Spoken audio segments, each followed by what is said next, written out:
அனைவருக்கும் வணக்கம். நமக்கு டிஎன்பிஎஸ்சிக்கான சூப்பர் பேட்சோட என்ட்ரன்ஸ் எக்ஸாம் அப்படிங்கிறது மே 7ஆம் தேதி நடக்க போகுது. ஸோ மே 7ஆம் தேதி நடக்கக்கூடிய என்ட்ரன்ஸ் எக்ஸாமுக்கு என்ன மாதிரியான விஷயங்கள் பர்டிகுலர்ஸ்லாம் தேவைப்படும் அப்படிங்கிறதா இங்கே நம்ம பேச போகிறோம். சரியா? ஸோ சூப்பர் பேட்சோட என்ட்ரன்ஸ் டெஸ்ட்டை பொறுத்த வரைக்கும் பார்த்தீங்கன்னா நமக்கு டைம் அலாட்மெண்ட் வந்து ப்ரிலிம்ஸை பொறுத்த வரைக்கும் நமக்கு ஹைப்ரிட் மாடலில் தான் இருக்க போகுது. அதாவது உங்கள் கையில் ஒரு புக்லெட் வந்து கொடுத்துரும். அந்த புக்லெட்டில் ப்ரிலிம்ஸ் கொஸ்டினும் இருக்கும், மெயின்ஸ் கொஸ்டினும் இருக்கும். மெயின்ஸ் எழுதுறதுக்கான அந்த ஸ்பேஸுமே வந்து அந்த புக்லெட்லேயே அலோகேட் பண்ணியிருப்போம்.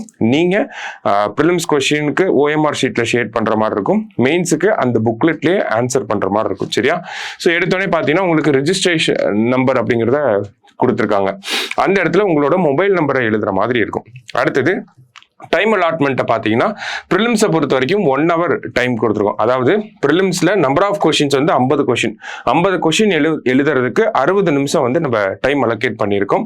ஸோ இதை பொறுத்த வரைக்கும் பார்த்தீங்கன்னா நமக்கு சிலபஸ்லாம் ஆல்ரெடி நம்ம டிஸ்கஸ் பண்ணதான். ஐஎன்எம் சிலபஸ்ல இருந்து இந்த கொஷின்ஸ்லாம் கேட்க போகிறாங்க. சரியா? அடுத்தது மெயின்ஸை பொறுத்த வரைக்கும் பார்த்தீங்கன்னா 4 கொஷின் எழுத போறீங்க. அதாவது 2 10 மார்க் எழுத போகிறோம், 2 15 மார்க் எழுத போகிறோம். பொதுவாக பார்த்தீங்கன்னா நமக்கு ஒரிஜினல் எக்ஸாமில் 2 10 மார்க் 2 15 மார்க் எழுதுறதுக்கு ஒரு 30 to 35 minutes டைம் இருக்கும்.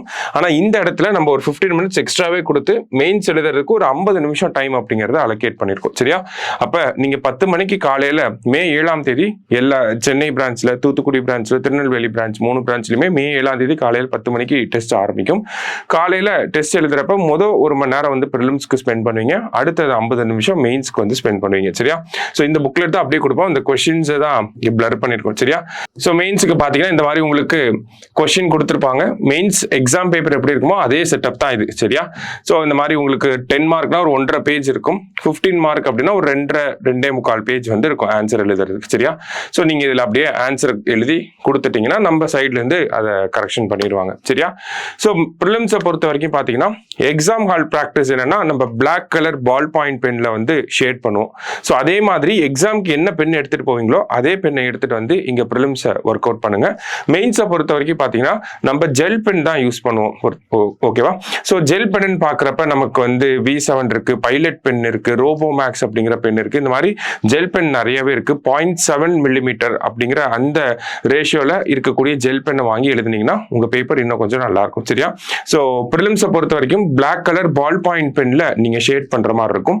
மெயின்ஸை பொறுத்த வரைக்கும் பார்த்தீங்கன்னா நீங்க பிளாக் கலர் ஜெல் பென்ல எழுதணும். சரியா?